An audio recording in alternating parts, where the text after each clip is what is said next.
Soifua moa o lo e mai mo mai se si whapoponga o le polo kalambe o e malo malo.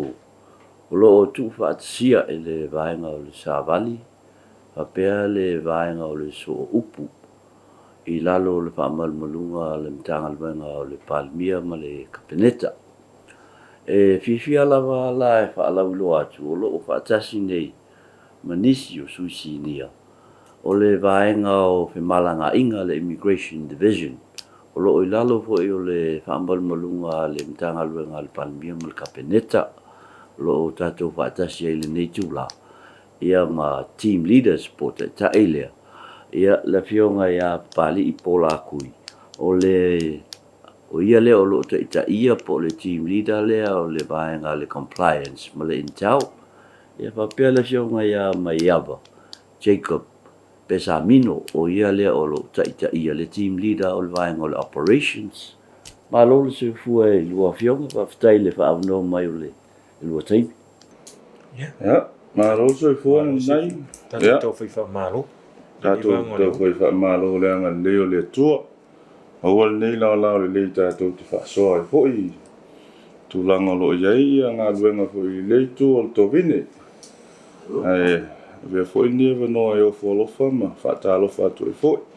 Ia, e whaafonga tapo e maisi tātou atu nuu. Ia, so se tafa o le lalolangi. Ia maisi o Samoa nei. Ma lo le soi fua maua. Ma lo le langi mama. Lei, tātou whai mea whangasolo. Ia, atonu le sini po le autu o le nei whaatatal noanga. O le malienga fwoi leanga sa nia talwai nei, i nei Samoa. I le vale o malo e lua o saina ma Samoa, le hata saini lima ia le ampasa o saina e lofa mautu Samoa nei a Fing Mei Sing. Ia wapea le ofisili, mtanga luenga, o tatou mtanga luenga. Fionga le ia nga whilito mai mano siem leo. O le tūlanga fo le tau visa po pemita, whai o nau whale atuai ia tangata anu o Samoa. E asi il malo saina vape na po il malo saina malanga mai nei si malanga mai le tatou tunu pe mo mai se fa manino i le malien Ja, ma lo va ftai nai manato le au a mata tuel tatou fatata nonga. Ta ua te lele mta upu folasia i nei ta au tu sai malmalienga sa ni limai le tunu o Samoa ia whapefoi lea tunu o Saina. O le mea mua o malienga whaavā mālo whapene e leo ni mea fōu. E iai lava ia taimi whai e ia malienga whapea ina ia e aunga lava i le whawhaingo whieinga o tūlanga tau whemalanga ina. Whateita inga o le whaisai e le malienga sa Saini Samoa ma le tunu o Israel.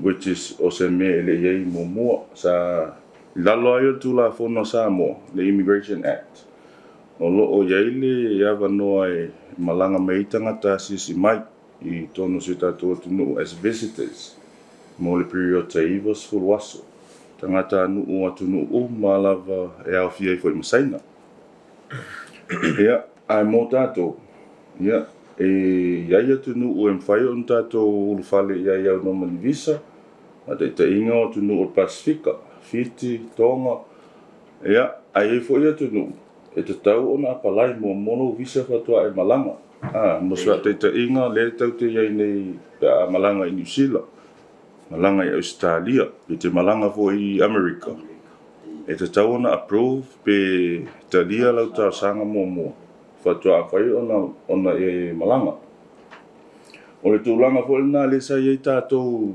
masaina se longa lava e ave lau tau sanga ma approve mai e fo e la tō requirements ma san e wha mali e na uma ia mali anga tūla fona saina e fatua tala mai lo se ava noa ona fatua am whaila ona malanga tangata Samoa o le mali anga le ana saini nei o le o te tala whai te toa mo tangata Samoa mo le periota e tolu sefulu aso.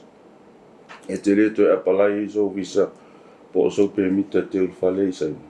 E te paulava le mea ia iai lo tusfolau, valid lo tusfolau, ia iai lo return ticket te fo i mea i Samoa. Ia, malava sina au se leni e support e lau no fo e iai tono saina. E watu le mele o loo iai lava le fete na inga fo lele ono lele malama o fina ngalo o le to tele sita to atunu. O le ava noa lea o le o te tala le ava noa mo Samoa ele iai mo mua. A o lalo ai o tatou tula fono. O lai e tatala mo le iwa sefulu aso. Le ulu fale mai so tangata anu ulawa sesi tunu ua fia te whao pe asi mai Samoa. Mo le periota iwa sefulu aso. O le malienga la lea. O le ua tatala le tolu sefulu aso. E le o le ana ua tu ititia o sainana. O le ua tu ititia mai le iwa sefulu aso. Anga le tolu sefulu aso. A fia no fo umila le tangata saina o i tono Samoa. Talono toi apalai mai. Ia ona toi extend le ona nofo to a period not more than 90 days as a visitor. Mo le sila fia lo tatu tunu. O le malienga po le agreement le na saini le tatu tunu uma saina. E specific lava pe a ngai tonu lava le malanga asiasi. Visiting. E le a fia ai lo sau te whainga luenga, pe te sau e te a onga, pe te sau e whaisau pisinisi. E ese la e wa umana mai o le ia ta ia la whaatino al tūlanga lea. Whaatai inga. O le tangata Malaysia tunu o a fia me tangata saina, a fia sau e whaise pisinisi, pe sau e whainga luenga i Samoa.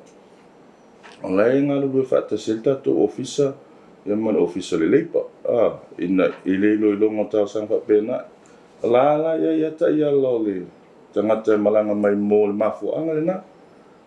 Ele o la vea i lalo le malienga. O le malienga ia is solely for visiting purposes. Aluesias. Ia. Le ala ua te tala lewa no mo tatou. Mai o le mo si le fia fulu tatou tunu. O lua fes fultas. Sa ingi le malienga mua. Sa mawhai e ona te tala mo tangata e whaongaina le diplomatic passport. Tangata Samoa. Ma le official passport. Tangata e alanga malanga ona o mafuanga wha le malo. Lela sa mawhai a ona malanga i saina i tosfulu aso. E unua ma se visa e tawa pala ia. Ai a malanga le tangata anu u Samoa e alunga i te whao. La i longa ordinary passport la moana. E apalai la i le ampasau saina le visa mwhai o na alu matutongi le lona tak. O le malienga lea. O le ua te tala i mo tangata malanga. Tolu sefulu aso. Mwhai e malanga i te siasi saina. Which is more le vavai foi. O se le ngatan whai ngō fia o whi malanga inga. O se awa noa le ua te tala i o tato tangata o tato atunu e au tilo po angi opportunities for development, for investment. Tulanga mwhapena, i la fo ia tunu. Yo, iso tangata leo ona o walaulia po ia mai malo saina e atu mo tulanga tau a o onga mo whai Jamie Pupu. E to tele na malanga inisio o lau whainga ruenga le ngate, lau whainga ruenga le malo. Ia wa pepo ia au whainga ruenga business to mots. Ia, o le ewa noa na lo mwhai anta tala i lalon malienga lea. Ai mo saina i leo mai Samoa. O lo uma ona ia i lalo le tatou tūla fono. Le ulu whale mai tangata luafe, mare wha, lea na toi lau li liu nei li luafe, lua se fulu. Ia, i le whaatananga mwhai, ona whale mai asi mo le periota i wasfulu aso. Ia, lea la ua wha ngā nei lal malienga lea. Lea la ua toi tu umai lalo le tolu sefulu aso. Ia le anga wa o tangata nusha. Se iwanga nā, ngō tāsanga mai to extend.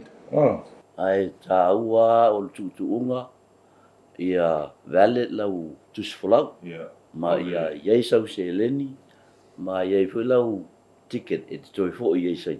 ta ua ia le mene o sa no ia na nai o le malienga ia e le o komeki o le malienga le ua te tala le avanoa ai e fua i lunga fa maliena mana mianga tu la fono le office of malanga inga i sa mo nei ia masaina e malanga e no fo e fia malanga i saina e la tu pay la ticket return ticket e alu i saina e le sa tu pe le aise me confirm te no foi o lai ai la lo le authority le office of malanga saina le reject all our movement e le whaina e enta o ngai lo family e ina na me wa le whainga e u fale o ngai la kule e o lo lungo le lungo le au le tele le se mete no foi e fa pena foi la tato saulu se ngai malanga mai mol mafu anga le te fao e te tau na ilo mato te me tau nuan e ilo return ticket te fo e saina o valid lotus follow o ye sa tupe lava la tupe support ile o confirm ya la accommodation e subject umana le fanga yo ino le malienga po le agreement le family ino requirements tato le office of malanga ino ape nga fo i si officer nga lu va lu mo tato officer pe tutem fa ya te u fale mai mai se o le saina o le wa mo fai ona fale mai la lo o le agreement e sa mai se fola fa saina po o se fana po se o la ye mal si angol ta to tu la fono ki te mala to te fa fo i te na tele pe mo li e se tau fa mam la mangal na mo le si la fia se tatu o tu no ona le pe o tau fa o tau lang ia pinanga lonis o le atu sau no le ai le o ese tulanga pe le atu sau no asaina mai o le ala to mala to me fai male umine no foi le ai o le lo manino na lo malienga na le tos full was reciprocal mo saina ia pe foi tato malanga tu ila tu no saina o e ma wa tula pe o le nei le tula fono le pe o se fa fai ngo fi ma se fa mama venga le i tangata nu o Samoa o lo fiasiasi pe malanga tu fo i malo sing so vina ngalo mai au Aftai na nai ia te lo lewa o mana tala tu pari te le fu vai ngo tatu mtau ia me fa si fu pentu na mai ia ai tulanga ile agreement ile ia sa o le leila o le tele ia fu o le benefit mo tatu tangata nu e ala le tatu agreement le masainga ia se o tam faila fa mtata la tu vai nga te loa o le benefit na mo tangata nu sa mo e wai tatu tangata nu sa mo ia o tiri fu wan nu fu ia ni so tatu tangata nu ma tangata mai da tu nu saina vai pisingisi e le taimi fi malanga i tatu tangata nei isainga ia e o fo ia sia isainga wa wai fu la tu pitanga isainga o le vanola le visitor file le visitor le agreement le lo mo le vanoa na no tutonga pasisi on me ia meet ia entry requirements o le tunu sainga lo winga o le a mo fa fingo fie mo tatu tangata Samoa fio sia inga ia mesi fo ia no finga fa tau ia o le swing play vitile ia le turanga le o tatu agreement le ia mo pe no ta o fo mo short training fo ia o wai tatu tangata so fingo fie la tonu torsu waso ia e malanga i tatu official trips nga e o ye fa peona fa tonu ina nai manonga nei ia o lo ye fo ia tatu ia to tele fa pisingisi fo bo fa tau mai o lo mai sing pio le tulanga va no fo ile o ye negotiate ia va no fo ile one opportunities fo le ia fa nga pa pisingisi fa penga fa ile trading o lo me pena tolu waso te alua i whatautai ia mana onga nei. E penge whike e la tatu atunu ufo i tulanga na. O lisi vanga muli tu mina e tauna o le tāu e mantua fo. O le tu risi le ia tatu e tāu a tele. O le malanga mai fo i lau tangate o mai. la mo le no ne yo mai e tu si mai le ia fa tau sa mo i tatu olo ia ma si foi tatu hotels ma tatu ta fanga ma tu lo pena fa hal tu petus o le mo mai foi lan pen fitina mo tatu pe le ai va nga na fe ona oto atu e fa mta tanlai le ta wo te le no le ia pe fu na ta u pani le to ta pa le se visa le ka wa tongi se fi e te an wo e le wo mo le tatu free entry le to su waso to te maranga sa oi i sainga e fa tau nu ia mana onga fo i peona tatu anga ai tu langa nai ta wai fo i tatu krimen sainga pe ma wa tu o tu la fono fo i o fe malanga inga e wa leva na i tu la fono ia o le o malu pui pui ai ma baba ai le fale mai o tanga ta fa mai mo mai fa fo ia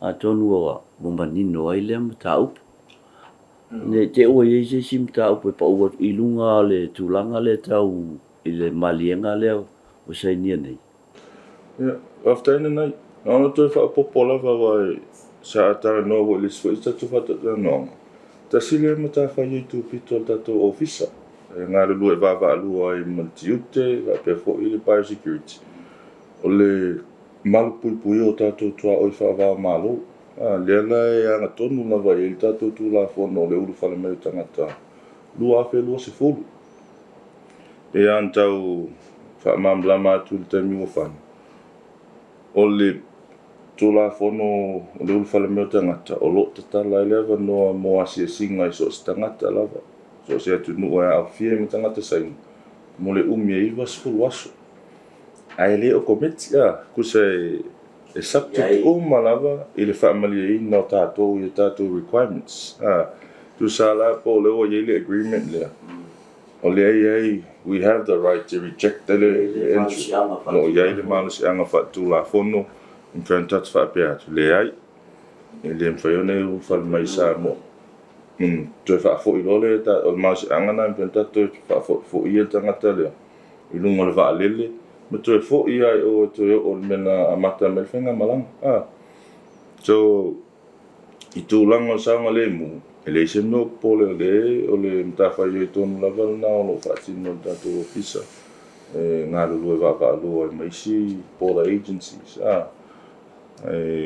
pe o le tu lango na ta o le la ma tu wa ya va ai le malienga it's more beneficial pe te le tu lona ta ua mo tātou o le awa no le uta tala mo tātou tangata e me whai o nou whale no ma se visa i saina alo pali whaftai mai awa tai atu i mo le whaawa noa mai o lua taimi i le tamu whai e whaalau i loa ma wha manino ia le tā ua o le nei ma lienga ua sainia i le wha malo e lua e ave fo ele nei awa noa e whaalau i loa tuai le mai mo mai ala tunu ia o le amatanga nei o nisi o polo kalame whaalau i leo le a whaanga solo atu e le tatou waenga nei a wale sila fia e le mamalu le atunu o lo alala i Samoa nei ia mesi atunu i fafu o le polo kalame o mua le nei a le vaenga o fe malanga inga ia a wale tau sila fia